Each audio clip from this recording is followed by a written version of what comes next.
Like, do your shit perfectly. Like right now, I'm doing this podcast perfectly. I'm not worried about anything. This is my time to be the best. And then, like, when I have a break later today, I'm not going to guilt myself into feeling like I need to do more. I'm going to go do other things that really matter to me that have to do with myself or in my relationships, right? Because there's those two other areas of my life. And so, instead of me having to go and do more or read another book or anything, I'm going to have an hour lunch break with my wife.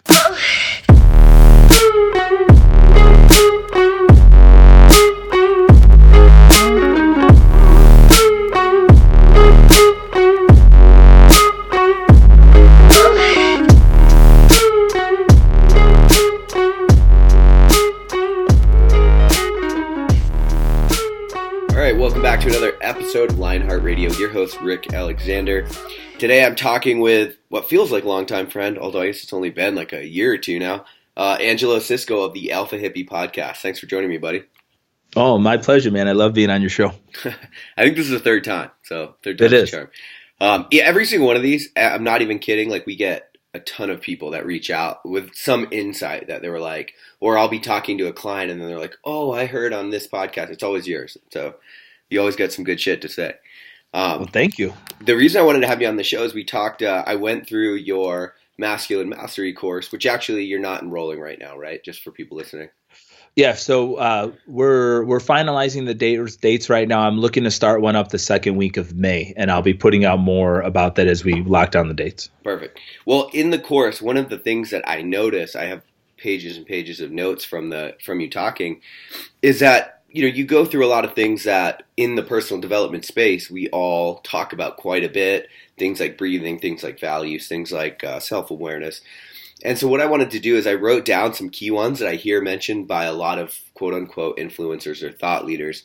And what I thought we'd do is we could just like kind of pick apart the role that you think they play in your lives, because what I noticed is as you talked about them, they had more authority in my mind than when other people talk about them. Like you just broke it down in a way that was more understandable or made more sense. So that's what I want to do today. And the first thing I want to kick off with is talking about the role that passion plays in somebody's lives. And the reason I want to is there's like a bifurcation, I think, in the movement right now with thought leaders. Like one is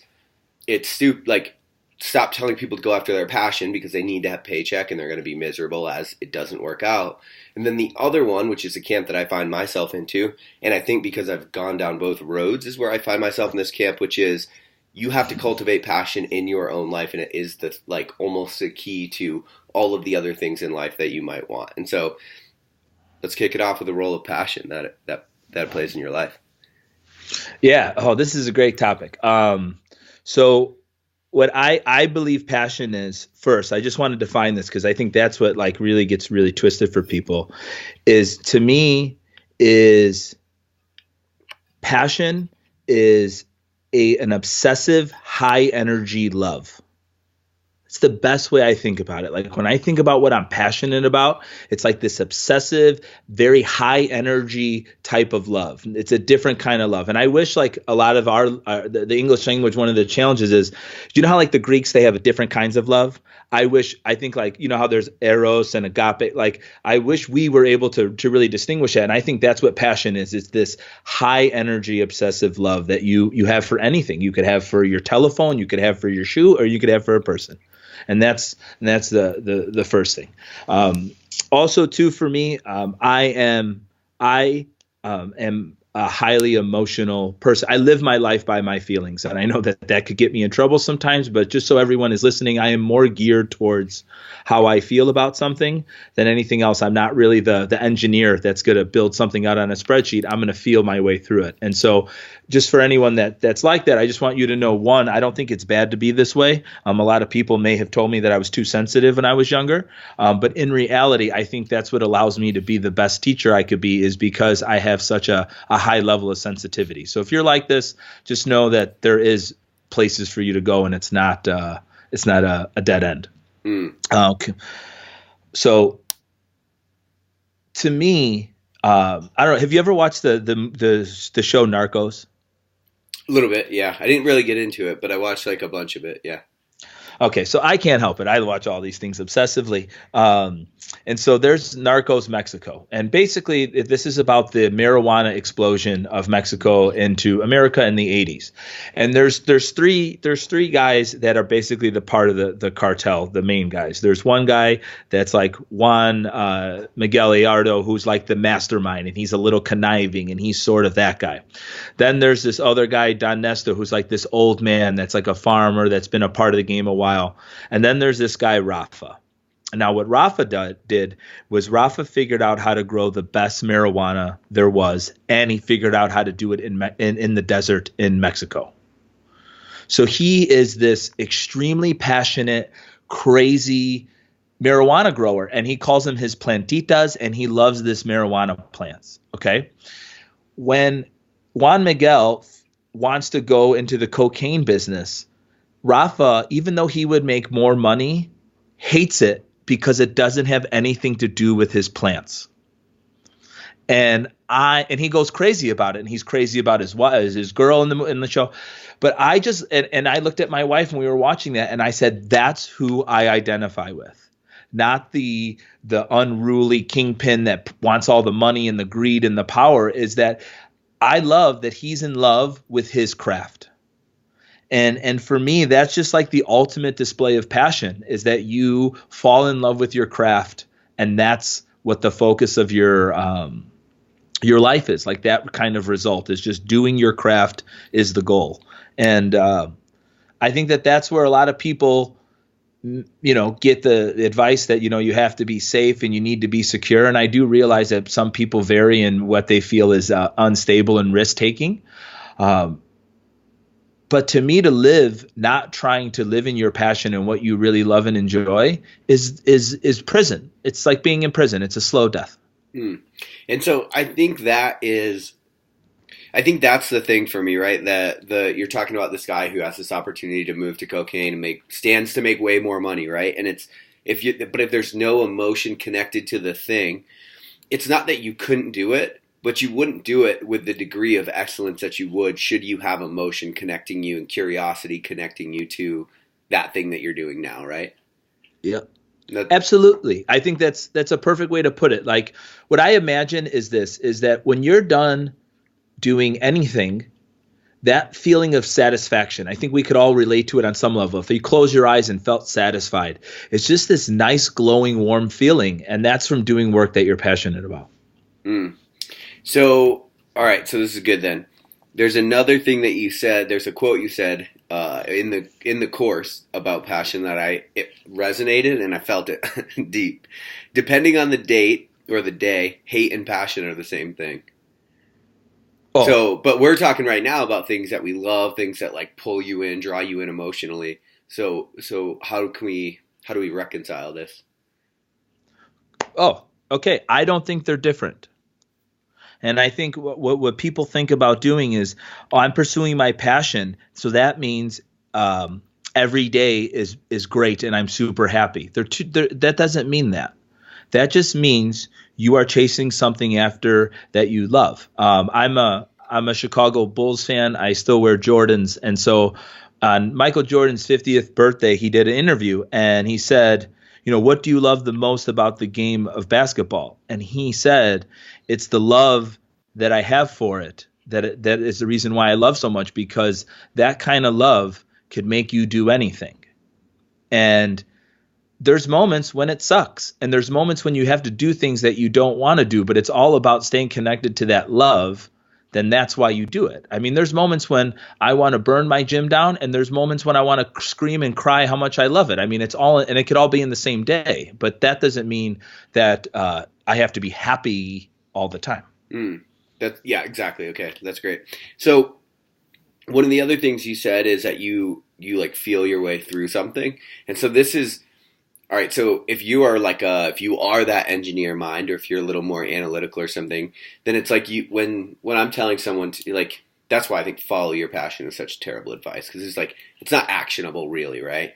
And so my question for you is how do you begin finding that finite point to start moving towards something that you're passionate about? And I'm asking more for the listener, but Yeah. So how do you find out? Like, what's the starting point? Yeah, because like I think a lot of people they hear stuff like about cultivating passion and about figuring out what it is that drives them, and I think that they're the question I hear a lot is, okay, yeah, but like how do I figure out what I'm passionate about? Yeah. Great question. Okay. First, the answer will never come by you thinking about it. So that just means that you have to do things. And as funny as this sounds, and as contrary to probably what most people are thinking, is I think you got to just go do stuff that you enjoy and that you would call playing. So I trained people outside for 2 months without taking money because I just thought it was fun. Like basketball? No, like fitness, like Oh, my oh, whole train CrossFit people. life. Yeah, okay. Like I trained people outside for free, and I just wanted to do it because it was play for me. It gave me energy. It made me feel good. And then I fast forward to 2 months and I go, can this be a career? Am I? And that was how it works. I think what people try to do is they try to do it the other way because the other way would make you feel more safe. The other way would give you more certainty. Hmm. But this way is you have to get out there and what would you want to do? What are you curious about? What would you enjoy? It's not always like and people I think sometimes think about things very financial and transactional.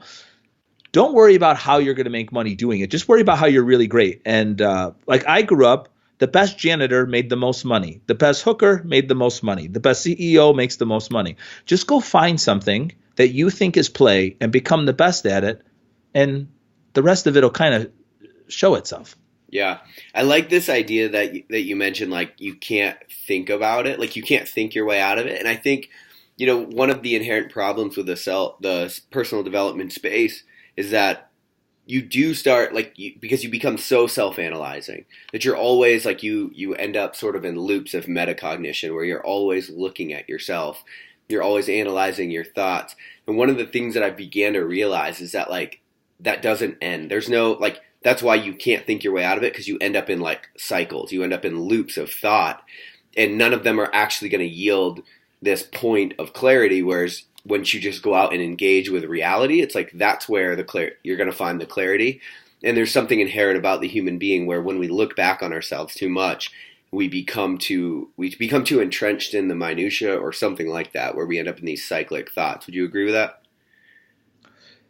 Yeah, I think reality gives you feedback. Your thoughts run you in circles. Yeah, okay. That's a way easier way to say it. Perfect. Yeah. Yeah. No, and so I think that happens a lot. And I think the other thing that you mentioned was this idea of love and the way that we only have like one, like I love you, my sneakers, and my spouse all with the exact same word, right? And so, I actually did a show about that last week, so it's interesting that you say it, but I've been thinking a lot lately about how our culture and our language actually is almost tyrannical in the fact that it doesn't allow us to fully express how we feel about certain things. And so it almost keeps us in lanes, it seems like. I 100% agree with that. And I think we kind of touched on that towards the end of the book too, as a little bit, I mean, end of the course is the amount of feelings that we believe that people really think they have or they know of is so small compared to what the emotional and feelings are available. Mm. We're just, people just get really stuck with that stuff. And like we talked about earlier, people say they're angry, but they're really scared. You know what I mean? Like there's such a misunderstanding of all that stuff. And that to me is probably one of the biggest things when I have a conversation with someone, when they could really articulate their feelings better than good, fine, and whatever, stressed. I think that's probably the litmus test for self-awareness, is just listen to how someone describes their emotional state and feelings. Because very rarely are you just good. Yeah, it's a good point. It's just like, fuck. Yeah. So that's interesting because it's like you have you're constantly rifling through the full spectrum of human emotions, and yet, yeah, you're right. We only use like probably 3 to 5 words on a daily basis to describe how we feel. Wild. Yep. And so this kind of like leads me into the next one that I had, which might be a little bit of a loaded question, but fear. So, like the role that fear plays in our lives, I think that there's obviously fear is something that everybody struggles with. They struggle with on levels they see, which is like I'm afraid of heights, I'm afraid of I have claustrophobia, whatever that is. But then there's also these like sort of subconscious fears that are insecurities and that are anger and they manifest in different ways. And I think right pre-show, you and I talked a little bit about the way that fear shows up in everybody's lives. So I think that'd be a good place to kick it off. Yeah. So a lot of some of these newer things that I've learned, I want to really give credit to Kenny Weiss. He's introduced me to some amazing topics. So Kenny Weiss, thank you for this. And fear gets broken down into three main areas. The first one is rejection. The second one is inadequacy, and the third one is powerlessness. Okay. So the first one is rejection, which basically means like our need to belong. Okay. Truth be told, at the end of the day, if you feel rejected by anyone, that has more to do with you than them. You're just keeping yourself in that victim mindset. You might need to rework that before you could really make peace with it. The next one is inadequacy. That's not being good enough in something. And so if you feel inadequate at something, the one thing that we have going for us is that we live in the most amazing time ever to be a human being. And I'm willing to bet that you could YouTube it and figure out what you want to know. So from a technical standpoint, 100%. Yeah, from a technical standpoint, and even like you could really figure a lot of things out. And then from powerlessness, that has to do with control, not feeling control or not being in control or someone controlling you. And that's what fear really is. But just to take a step back with fear is, I think it's all how you even when you say the word fear, what comes up for you? And if your knee-jerk reaction to fear is this is bad and get this away from me, I mean, like, don't get me wrong. As a human, you will probably feel that first. But as soon as that first signal goes off, what happens next really determines how well you can make friends with your fear and how well you're going to have a chance to overcome it, or how you're going to keep denying it or running away from it or shaming yourself for it.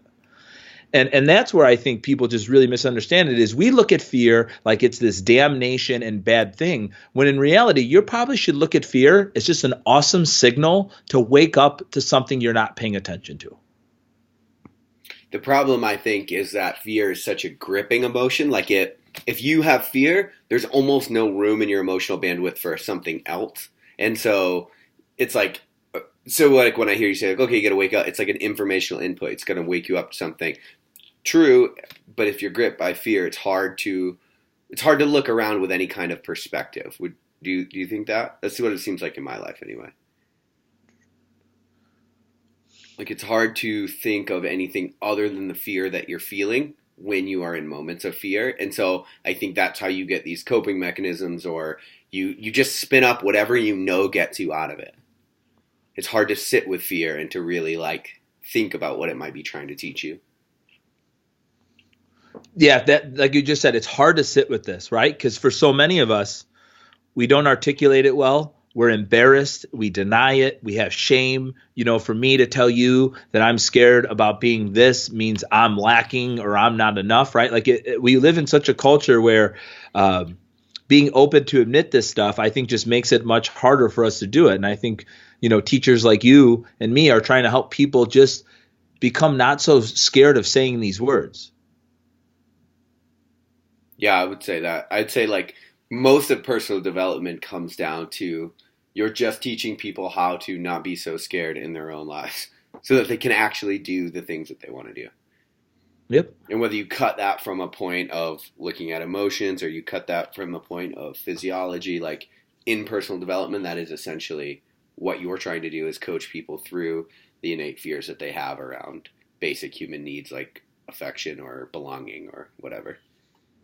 Absolutely. That's a great way to sum it up.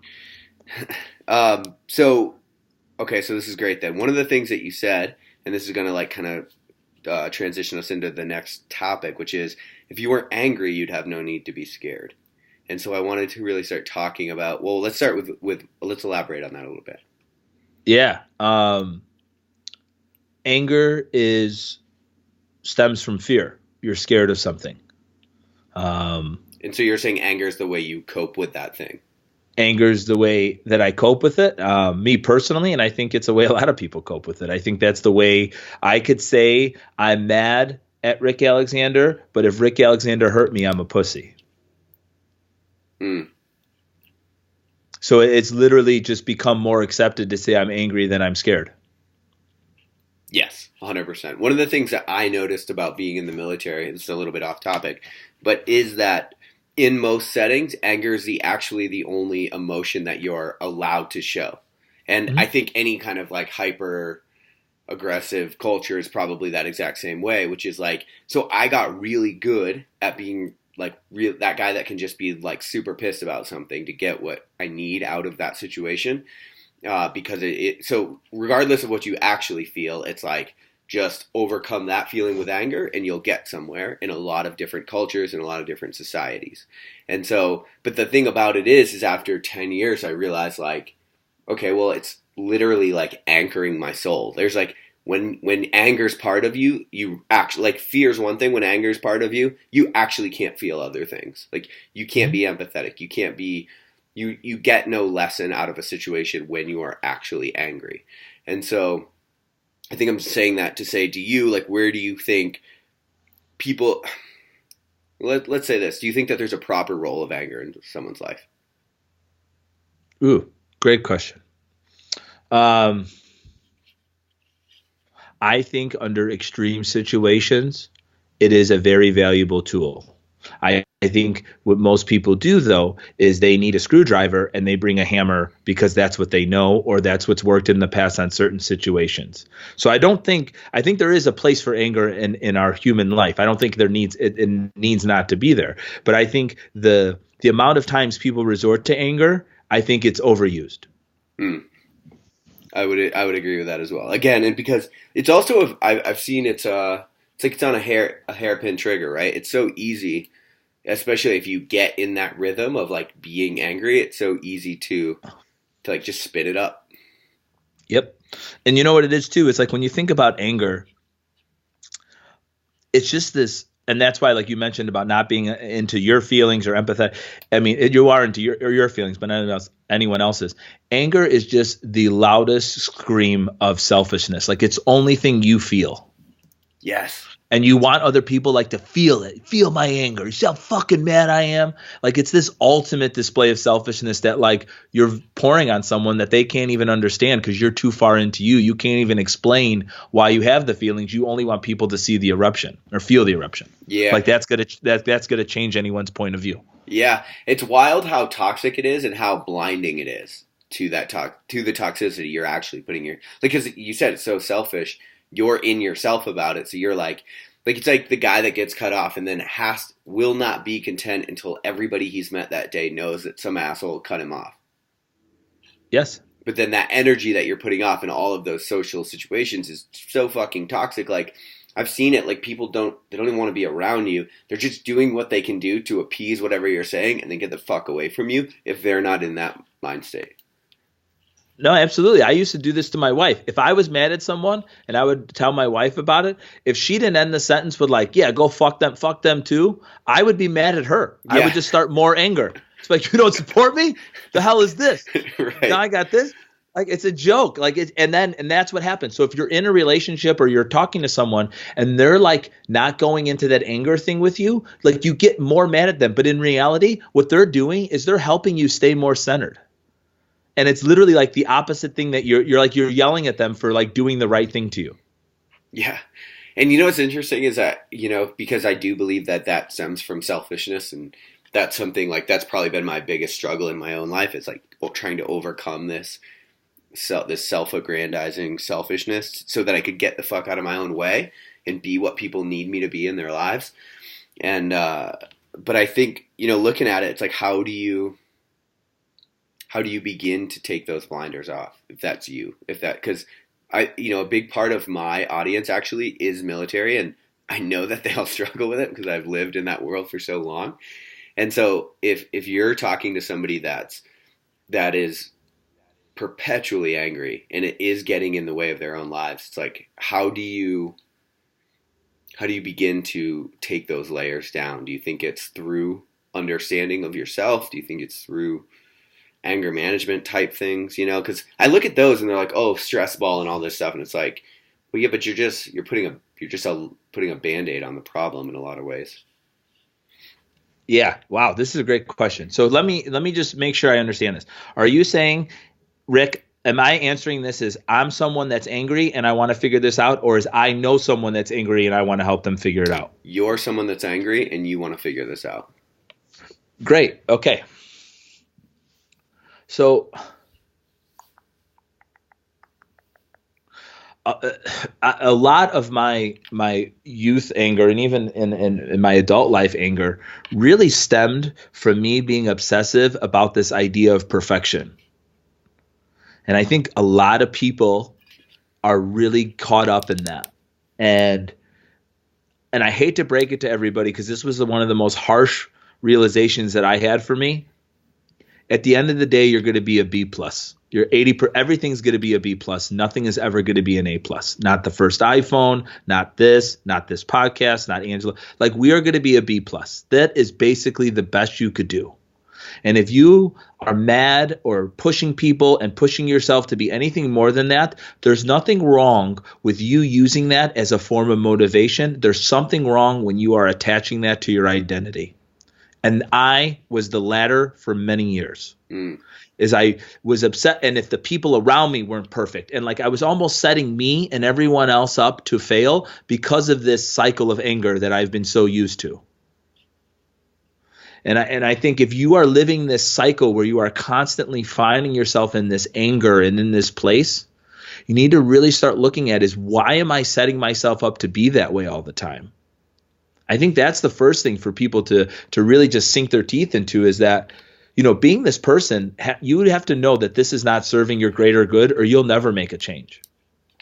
Like, that's first. Yeah. Also, too, so just in what you're saying, it sounds like you have to be, regardless of what the situation is, you're probably always mad about the same thing. That's manifesting in different ways. Absolutely. It's always the same thing. And so, damn, that could be huge for people, right? Because even now, I'm thinking like, damn, what is the thing that's made me so angry for so long? Actually, I think I know what it is because I've done a lot of this work. But for people thinking about this, I think that they really do need to think through that, right? Because there's something. And until you fix that something, no matter what situation you fix, isn't really going to matter because it's going to keep popping up. Absolutely. So your anger is and when you're having these keep popping up because you're projecting it on other people. Yes. And so that's why it's always the same, because you are in a constant state of projection, because I couldn't get mad at someone if I wasn't projecting part of me on top of them. It's interesting. You and I, before the show, we were talking about how incredibly dope it is to be a human being. Like, you could have been anything. Like, you could have been a fly, could have been, depending on what your theological slant is and how you feel about the universe. Like, basically, like, you get to be a human right now in the time of the internet. And then it's like, but then at the same time, it's like we have all of this faulty wiring. And so everybody, or maybe it's not faulty wiring, right? Maybe it's actually incredibly advanced wiring that's trying to teach you something. But it's like, how do we, and this could be rhetorical, but it's like, how do we get out of our own way so that we can actually manifest the potential that we have in this life? Because I think almost everybody, because of these projections, because of these emotions, because of these things, they're living as a very small version of who they actually could be. Yeah, I do. Well, first, I do love being fucking human. And if you don't love being fucking human, just imagine that there's some punk kid with a magnifying glass burning you because you're an ant. How shitty is your life? Yeah. I mean, come on. I stepped on 8,000 ants in my life, okay? Yeah, right. Nobody's stepping on me today. Right, all right? We're doing pretty good. I think a lot of this really traces back to your youth, and this, for most people that are going through anger, it's probably a cycle, right? You're repeating some sort of cycle that this is coming through. And for a lot of people that use anger, since we're on the topic, that the root of that is called powerlessness. You use anger because you are seeking control. And what you're doing is, by pumping up your chest and screaming or getting violent or whatever you want to call it, you are using that to manipulate someone or a situation. And that comes from a place of almost like a little kid that nobody's listening to them. So now they're going to do something really loud and bad so people pay attention to them. And the truth is that when we were kids, you probably laugh about that now, but I'm willing to bet many adults, including myself, have done that in real life in a man or woman's body. And so what you really need to take a look at is, what part of your life do you feel powerlessness or not in control? And if that's your work, you may need to look at how you could start saying no to things, or maybe how you could adjust your position. But this anger is coming out of some form of powerlessness. Maybe you and your partner, you're agreeing to things with your partner just so they will like you. That's a form of powerlessness. And then you throw it up at them, the chance you get for them not having your back or backing you up and all that kind of stuff. And so anger is just the same kind of cycle that you probably used when you were a kid, or that started from when you were a kid, that you were powerlessness, because at a point we all really are, because we have to listen to our parents, because at 6 years old, that's all I got. But now at 35, I have a choice. And that's why I choose to really face this idea of anger, because it's on my board in my office. It's my biggest goal of 2019, is how to really get through this. This is my most important thing. And honestly, to take that thought full circle, it's like, when you're not, because I mean, if I'm being super real, I've not always seen the sanctity in life. Like, there's times where I'm like, fuck this. This seems like bullshit. Like, it's very easy to not feel like life is this incredibly amazing thing. It's typically perspective, and that perspective is powerless. You feel like the ant, right? You feel like the ant that's getting burned for no fucking reason. And that's when you don't understand how good this life can be. Yeah, man. That's awesome. Yeah, so it's like, it's almost Who always... knew that ant analogy was going to circle? Right, that's all I could think of. I'm like, no, because I fucking felt like the ant a bunch of times. And I think it's perspective. I think it's like, that's how you sort of figure this life thing out. Or, the quality of your life is almost always shaped by the perspective of your situation. The perspective that you have on it at the moment is one thing I've begun to realize. Yeah, I would agree with that. And I think also, too, we have way more resources than we believe we do. Yes. We really do. There's a lot of great, free things out there. It's just incredible to think, like, there wasn't podcast 20 years ago helping you figure this out. Like, if you really wanted to know this stuff, you had to be like in a very woke place in the world. Right. I agree completely. All right. So the last, I got two other things I want to get to, as far as the role that they kind of play in our lives. And the next one, that is work. Because the reason I want to talk about work is because when I see you, you're somebody that works your ass off. You work super hard in everything that you do. And because of that, you've been successful in those things. Like, you have a very successful gym. I just see you as this really hard worker. But we're in a culture that almost, they glorify work over everything else. And that's not how you do it. Because every time I talk to you, like even today, you're like talking about how much more you're playing in your life and how the quality of your life is increasing because of that. Do you think we always fuck that roll up, that work and play in our lives? Yeah, this is something that I got caught up in for many years. Is I was more obsessive about how many things I did, not how well I did them. Like, I wanted to just check off a 20 task to-do list more than I wanted to do one thing incredibly well. And I started realizing that in your day, you honestly can't do that many things that well. No. You just really can't. Like, you just really, like, the amount of time and energy it really takes to do something well, and to think about just what kind of work and what kind of decision making you want to do is, for me, is super important to realize that I want to make great decisions. I want my head to be in the right place to handle anything that comes my way. And you can't do that working all the time. Right. No, because you're consumed by something. Right. And so for me, I just kind of flipped the thinking of, is I just want to kick ass. I don't want to kick a lot of asses, like sort of like the young bull and the old bull. I'm just like, when I was younger, do you know the story? Ish. Yeah, I get the point. Okay. So I'll tell the story. It's probably one of my favorite stories ever. And I pass it along as much as I can. Perfect. There's a young bull and an old bull on top of a hill. The young bull looks down and sees a herd of cows and just goes ballistic, super excited, running around, runs up to the old bull and says, "Hey, hey, hey, why don't we run down there and fuck a cow?" And the old bull looks at him and says, "Why don't we walk and fuck them all?" And so just take your time and just do what you have in front of you fucking perfect today.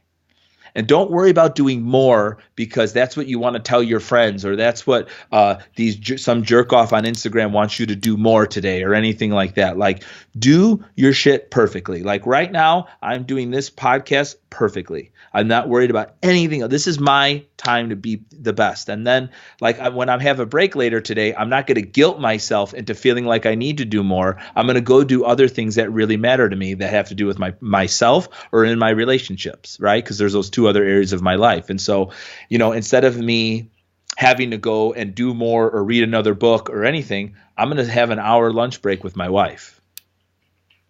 And then I'm going to go, like I said, I've been playing like jujitsu and basketball. I just got my bike put together. It's like I've been doing more things like that. And then what I find that happens to me is when I get back to the work, when I'm getting into these situations that I have to make clear decisions and understand things, my mind is ready to take on that workload because I'm not running around all day at a 7. I'm running around at like a 3 or 4. So when it has to get up to a 7, I'm ready for it. I am not living at those RPMs. Mm. Yeah, I think when you work, there's so many inherent problems that stem from when you worship at the altar of more. Like if never enough is the narrative, like the actual direction that you understand is it's never good enough, and so you always, it's like, it's the hedonic treadmill. You're always just in this cycle of needing more, and it's never ever going to be good enough, and there's never actually going to be enough. Yep, it's like a strainer. What do you mean? Like, like when you're cooking, it's like trying to fill up a bowl that's a strainer. You'll never get to fill it up. It's just going to fall right through.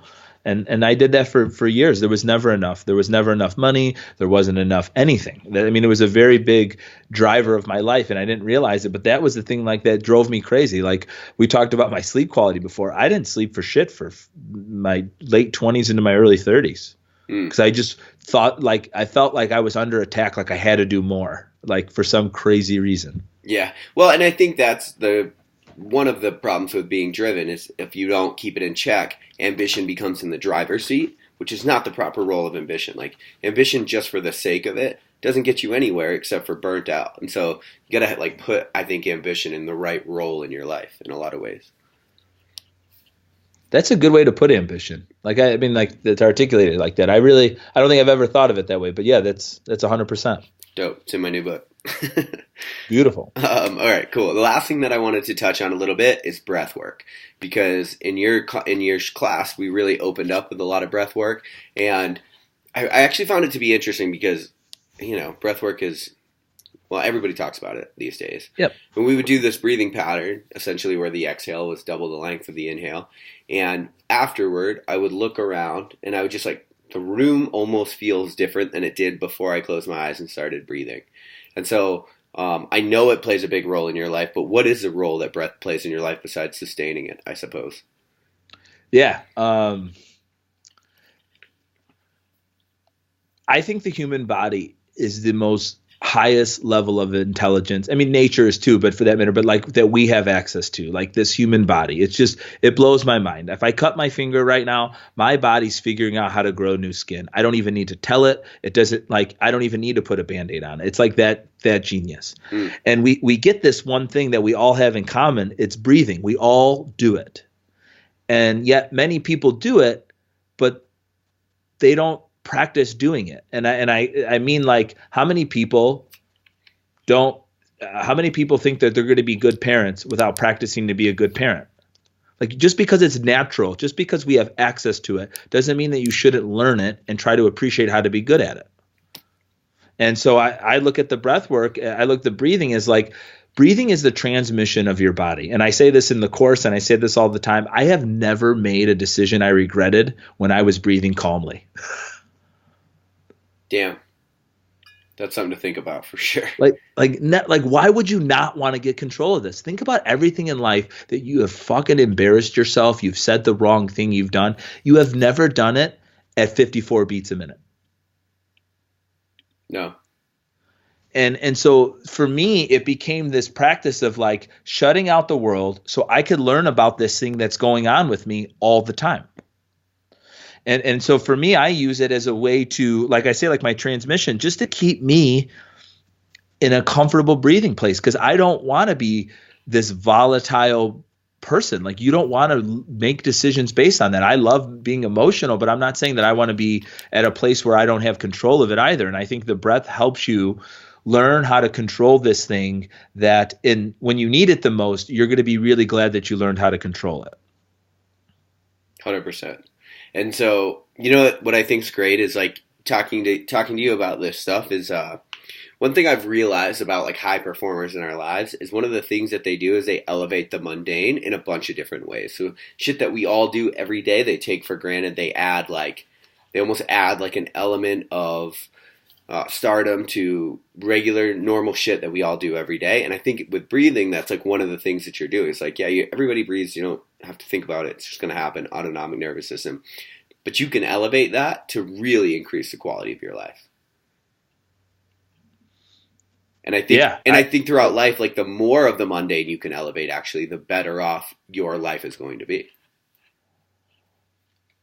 I mean, just think about this there. Like, everyone could eat and digest food, but if you ate and you ate really good food, that's a plus. If your body's physical, it's very mundane that it could move and walk. But if you did it in extra, more challenging ways, or you pushed it to its limits, you would argue that you're more healthy physically. If you do this breath work, you're more healthy, you could say aerobically or cardio, you know what I mean? Cardiology or whatever. Why? So, I mean, it all really does play a point where, like, all we're doing is taking these things that we all could do, but like you said, you're just kicking them at a more in tune level than if you didn't use them. Right.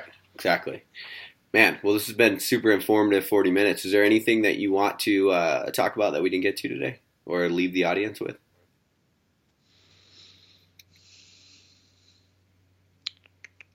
A lot of times I'll end with the Lionheart kicker, which is based on advice, but I've had you on the show so many times, I feel like not necessary. It's the only thing that I think I want to say is having fears is what makes you human. And you have to appreciate that just as much as you appreciate all the other things about being human. And I think the more people that we could just get a handle on this fear that we all have, that we all carry to some degree, and the worst part about it all is it never ends. You just find it in a different form. We're going to be better off, because I think if we're all just like, listen, dude, I'm scared of shit, you're scared of shit, that just gives us a better level of understanding of everyone. And that's the thing that I hope people get. I love that, man. Yeah, I agree. I think fear, laughter, crying, joy, pain, they're all just as much a part of our lives as the other. And we obviously want to place emphasis on the ones that make us feel good inherently. But the reality is that if you skip the other parts, like, you're stuck where you're at. You'll never actually get to where you're supposed to be in this life, I think. Well, also, too, when you come out of something shitty and that first feeling of joy, that's like the best feeling of joy. So you need those you need those anyways. You need the contrast, 100%. Do you, for people that are listening to this, they want to follow along with you, support you, where's the best way for them to do that these days? Beautiful. Yeah. So my podcast is on iTunes and Spotify. I believe it's on Google Play as well. Please forgive me for not knowing all those details. We're on Instagram at the Alpha Hippie and at Angelo Sisco. I really don't post that much stuff about me. It's more about just some of my feelings or little personal stuff. But at the Alpha Hippie, I'm posting content and stuff there. And then the alphahippiepodcast.com for anything to do with the podcast and masculine mastery. Yeah, hell yeah, man. Well, thanks for taking the time again to join me. I think as always, you deliver. No, my pleasure, man. Thank you for being a part of the course and having me on the show. Yeah, hell yeah. All right, thanks, guys.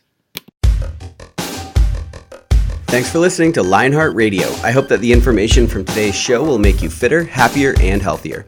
For the show notes of this episode and every episode, head to www.lionheartrad.io. Yep, just like Lionheart Radio. And please, if you have the time, head over to iTunes and give us a 5-star rating. It really helps us to know that we're on the right track and delivering you reliable information and value. As always, feedback is welcomed. If you have any comments on the show or like to suggest a guest, send me an email at rick@luavive.com. That's LUAVIVE.com. Thanks for your support, and we will see you next time. Bitch, I feel good. Don't I look stupendous? My shine is so endless, and shit you can do to end this. Even when I'm dead, niggas still gon' bump that chip shit. Coke, white, Escalade on cinches for you dipshits, so you won't forget this. Midwest nigga be